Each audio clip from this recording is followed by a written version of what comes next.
આપણે અત્યારે આવ્યા છીએ વાવ તાલુકાના માવશ્રી ગામે. આ એક પવિત્ર જગ્યા છે અને લખીરામ બાપુની જગ્યા તરીકે જાણીતી આ જગ્યા છે. અહીંયા મંત તરીકે રણપરી બાપુએ ખૂબ સારી માળા કરી લોકોને ખૂબ આવકાર આપ્યો. એને લઈને આપણે અત્યારે થોડાક ઇતિહાસ વિશે વાત કરવા જઈ રહ્યા છીએ.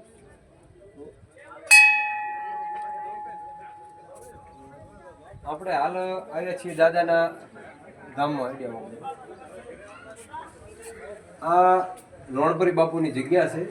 બાપુને દેવ થઈ ગયાની સમાધિ, એના પછી સમાધિ ઉપર આ મંદિર બાપુનું બનાવવામાં આવ્યું છે અને બાપુનો ખૂબ સારો ઇતિહાસ છે. બાપુએ ખૂબ લોકોના ટાંપા કર્યા ને લોકોને ખૂબ સારા ઉદ્દેશ આપ્યા. સનાતન અને હિન્દુ વિશે બાપુએ ભણાયા. લોકોને કેવી રીતે જીવવું એના વિશે કરીને ઘણી બધી ચર્ચા બાપુ કરે અને આપણે આગળની ચર્ચા પણ કરીશું. તો આ ધૂણી પણ અહીંયા ચાલુ છે પ્રસાદી કરવા માટે કરી. અને આ ભગવાન શિવની લખીરામ દાદા અને શિવ મંદિર છે. આ જગ્યાએ ભગવાન ભોળાનાથને પ્રાર્થના કરી અને મારા ભારત દેશની ખૂબ પ્રગતિ થાય અને અમારા ભારતવાસીઓ સૌ હળી મળે અને રે અને ભારત દેશની પ્રગતિ થાય એના માટે કરી અને દાદાને ને ભગવાન આપણે પ્રાર્થના કરીએ. તમે જોઈએ અહીંયા ગાયો પણ ઘણી બધી છે. અહીંયા નીલગાય, મોર અને આશરો આવે ને આવકારથી માંડીને ગરીબ ગરબો હોય ગમે તે હોય. તમે જોઈ શકો છો કે આપણે વગડાની અંદર પણ નીલગાય ફરતી હોય છે. એ આપણને ઢોકળે નથી આવવા દેતી. આ નીલગાય છે એ અને ઘણી બધી નીલગાયો છે. અહીંયા ગાયો પણ ઘણી બધી છે અને વિડીયો બનાવવાનો ઉદ્દેશ કે ઘણું બધું સારું પણ અહીંયા થઈ રહ્યું છે. આ લોકશાહી છે. લોકશાહીની ઢબે સરકારે લોકોને મદદ કરવી. સનાતનની વાત આવે કે ગામડાની સંસ્કૃતિ શું છે. તો આ કાળ ભૈરવનું પણ મંદિર છે. દાદા ભૈરવ દાદાને આપણે પ્રાર્થના કરીએ, વિનંતી કરીએ. હનુમાન દાદાને આપણે વિનંતી કરીએ કે સૌ કોઈનું કલ્યાણ થાય. અને આ પરિસ્થિતિને લઈને અહીંયા દર પૂનમે વારો હોય છે અને વારા પ્રમાણે લોકોને જમણવારની અંદર આવકાર આપે અને લોકો એક જ એક વ્યક્તિના વારા હોય છે. એ ખુદ ખર્ચો એમની જાતે ઉઠાવતા હોય છે. ચા પાણી જમવાનું અને જમવાની સાથે સાથે મિષ્ટાન હોય. ખૂબ સારો આવકાર હોય છે. બાપુ આપણી વચ્ચે આયાત નથી. રણપરી બાપુ દેવ થઈ ગયા પણ એના પછી એમના મોટા ભાઈને ફોગડી ગમે જે સરપંચ હતા એ બાપુ પણ અત્યારે એનું હેન્ડલિંગ કરી રહ્યા છે. અને આ બધા ગામવાસીઓ છે. આજુબાજુમાંથી અહીંયા હજારો પબ્લિક દર પૂનમે આવતી હોય છે અને મોટી પૂનમે મેળો પણ હોય છે. અહીંયા એક સારું એવું માડ બની ગયું છે બેઠક માટેનું અને આ બાજુ જમણવારની વ્યવસ્થા અહીંયા રાખવામાં આવે છે.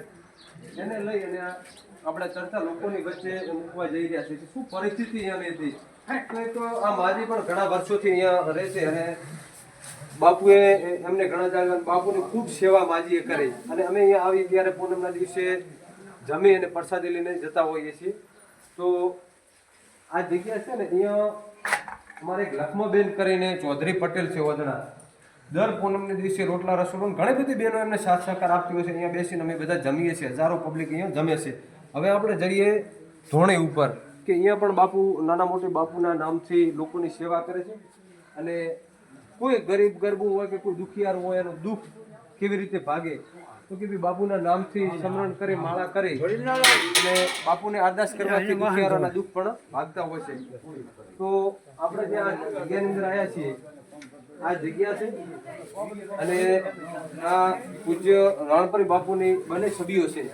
બાપુએ ખૂબ માળા કરી અને ખૂબ લોકોને ઉપદેશ આપ્યા અને કફરા સમયની અંદર ગાયોની પણ ખૂબ સેવા કરી. તમે જોઈ રહ્યા છો આ બધાએ કે લોકો બેઠા છે એ નાના મોટી શ્રદ્ધા સાથે જોડાયેલા અને કોઈ પણ તકલીફ હોય ને બાપુને નાના મોટી માનતા રાખે એટલે દુખિયારાનું દુઃખ જતું રહેશે. અને ઘણા બધા લોકો અહીંયા દુખિયાર આવ્યા ને રોતા રોતા આવે ને હસતા હસતા જે આવા પ્રશ્નો ઘણા બધા છે. અને આનાથી વધુમાં કે અમદાવાદ જેવી સારી સારી હોસ્પિટલોની અંદરથી કેસ બગડેલા અહીંયા આવીને સુધર્યા છે. એક થોડા સમય પહેલાં એક દીકરીને ઓંખે દેખાવામાં તકલીફ હતી અને નાની હતી અને ખૂબ હોસ્પિટલો ફર્યા પણ એમને રિઝલ્ટ નહોતું મળ્યું અને બાપુને અહીંયા શ્રદ્ધા રાખી અને દીકરી કમ્પ્લીટ દેખતી થઈ ગઈ. 1 થી 2 કેન્સરના પેશન્ટો હતા અને એમને પણ કોઈ બચવાની આશા નથી. આ જગ્યા ઉપર શ્રદ્ધા રાખવાથી એ પણ કમ્પ્લીટ થઈ ગયા છે. બાપુ બેઠા છે. સતપરી બાપુ આપ આ જાગતી જોત છે. આ ધોણા ઉપર બેસી અને લોકોનું કામ નાના મોટી સેવા આબાવાળાને આવકાર આપો. કેવી રીતે બાપુ આ બધું ચાલે છે? 2 4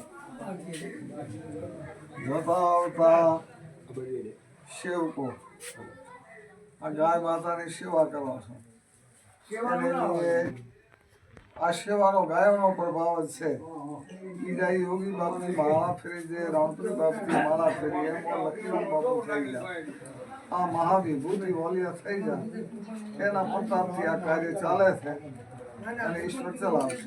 બાપુ આ ભભૂતિ લોકો લઈ જાય છે, આ ધોણીમાંથી ભભૂતિ લઈ જાય અને એનાથી પણ ઘણા બધા લોકોને શ્રદ્ધા સાથે જોડાયેલા છે. આ ભભૂતિ પાણીમાં નાખીને પીવાથી કે જળ છે છોટવાથી પણ ઘણા બધા લોકોની મનોકામના પૂર્ણ થાય છે. આ વાવ તાલુકાનું છેવાડાનું માવસરી ગામ છે. એક બાજુ રાજસ્થાનની બોર્ડર છે, આ બાજુ પાકિસ્તાન આવેલું છે અને એટલી બધી પરિસ્થિતિ અહીંયા વીક હતી કે અહીંયા આ તો હવે કેનાલોનો પાણી બીજો આવ્યા, બાકી ઘાસચારાની એટલી તકલીફો હતી. બાકી અહીંયા તમે જઈને જુઓ તો એટલી બધી વાસણો ગાયો છે, બધી ટનાટન, કોઈ તકલીફ નથી. અને વિડીયો બનાવવાનો ઉદ્દેશ્ય એટલો હતો કે ગાય માતાની સેવા શું કામ કરવી જોઈએ. આ જગ્યા ઉપર કોઈ નિસ્વાર્થ ભાવે ગાયોની સેવા થાય અને આ જગ્યાનું કોઈ વધવાથી ખૂબ લોકો આવે છે અને લોકોનું ખૂબ સારું એવું કામ થાય છે. અહીંયા બેસો, આપણી સાથે એક બેન છે, એમની સાથે પણ આપણે ચર્ચા કરવી છે. તમે આ બાજુ આવતા હવે બેન, આમ તો અહીંયા આવો ને એટલે આપણે હંમેશા તમને બોલાવીને કે હગા બેન છે એવી રીતે. લખમાબેન, તમે ઘણા સમયથી અહીંયા આવો છો, હું જોઉં છું તમે અહીંયા ચૂલે બેસીને રોટલા ઘડતા હો છો કે કોકને ઘરે પ્રસંગ હોય જેટલા રોટલા બનાવવાના હોય, બાજરીના રોટલા ટીપવાના ચૂલે બેહવું એ આસન નથી હોતું. તમે આટલું બધું, અને એક પટેલની દીકરી, એને તો ઘણું બધું કોમ હોય, આમ કે પટેલને કોમની લાયક ખૂબ હોય, છતાં તમારો આખો ઘર પરિવાર આ જગ્યાએ હોય છે બેન. અને તમે દર પૂનમે અહીંયા આવીને સેવા કરો છો, એનું કોઈ કારણ કે અહીંયા નજીક આવતા અમે સેવા કરો છો, મને બહુ બધી દીપ તો ઉગાડી એમાં અત્યારે મેવા મળ્યા છે એને કારણે સેવા કરો. રૂપિયો નથી દેવાનો અમારો અહીં ઠંડો હોતો એટલે પાક ઓછો આવે દોસો જ્યાં, પણ અમને સેવા કરવા એટલે મેવા મળે.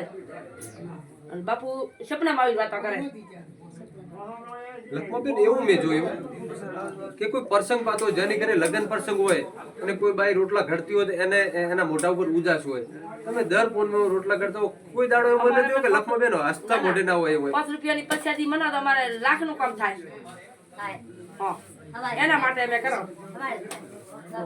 સરસ, ખૂબ ખૂબ આભાર બેન મારી સાથે વાત કરવાથી. આ વિડીયો બનાવવાનો ઉદ્દેશ હતો કે લોકો શ્રદ્ધા સાથે જોડાય અને ભારતની સંસ્કૃતિ શું છે એને લઈને સંતો મંતો શું કરી શકે. આ દેશ ઋષિઓનો કૃષિઓનો દેશ છે. ગાયોનું પૂરું કરે બસ થોડા ઘણી મહેનત તો અમને ખૂબ ઠરે વતડી. બેન, અહીંયા કોઈ એવડી બધી આવક નથી, ખૂબ પબ્લિક આવે છે, જમે છે. દર પૂનમના દિવસે મિષ્ટાન હોય છે, ચા પાણી ખૂબ આવકાર હોય છે, આખો દિવસ ધામધૂમથી અડતું હોય છે. મારે પણ પછી આ નોકરી આવે છે, મારે 15 વર્ષ દી પડે છે લખી રોમના થોડાક નજીક આવો, આપણે બેનની સાથે વાત. મારે 15 વર્ષ દી થડ્યો છે. આ તમારે જ દીકરી બેન નથી જોતી? ઓય મારી બાપુ છે અમદાવાદથી મિસળાથી પાછા કે ઓછે હા હું જોઈ હતી પડદાથી બાપુના પ્રતાપથી લખી રોમના બાપુના પ્રતાપથી મારે ત્યાંથી થઈ દીકરી દેખતી થઈ ગઈ. થઈ ગઈ ભણવા મળી કમ્પ્લીટ એકડા હતા પડ્યા 30 થી 40 એકડા હતા પડ્યા એના પ્રતાપથી. કેટલા દવાખાના તમે? બધે દવાખાના દિશા જઈએ રહ્યા બે ત્રણ વખત દવાખાના બદલાયા, ફ્લાટમાં રિપોર્ટ ખરાબ આવતા હતા. બાપુ બને આવ્યા મારે એના શું નામ તમારું? વેદીબેન, તમારી દીકરીનું નામ? ગુડી દીધો દે હાલ તો વધારે નામ બાપુ એને સહયોગ કરશે લખીરામ રોડ પર તારે એને ભાઈ બેન કોઈ નામ દેવરા કરે ગુડી. ખૂબ સરસ અમારી સાથે વાત કરવા બેન, તમારો પણ ખૂબ ખૂબ આભાર. આ ઇતિહાસ માવસરી જગ્યાનો છે અને બાપુએ ખૂબ કામ કર્યા. લખીરામ બાપુની જગ્યા હતી, બાપુએ ખૂબ માળા કરે. બાપુ ચોમાસાની અંદર સતત માળા કરતા, મુનિવ્રત રાખતા. બાપુની હારે રહીને સતત લોકોની સેવા કરી એવા લાલપરી બાપજી છે. આ બાજુ નજીક થોડાક આવો, એમની સાથે પણ વાત કરી. લાલપરી બાપુ આગેવાન હતા, સતપરી બાપુ અને ફૌજનો વહીવટ કરતા, બાપ લોકો સાથે રાવણો કરતા. તે સમયે હું તમે બાપુની સાથે જોડાયેલા, નાના બાપુ તમે સેવા કરતા. શું ભાલ્યું તમે આ જગ્યાની અંદર, શું તમને જોવા મળે?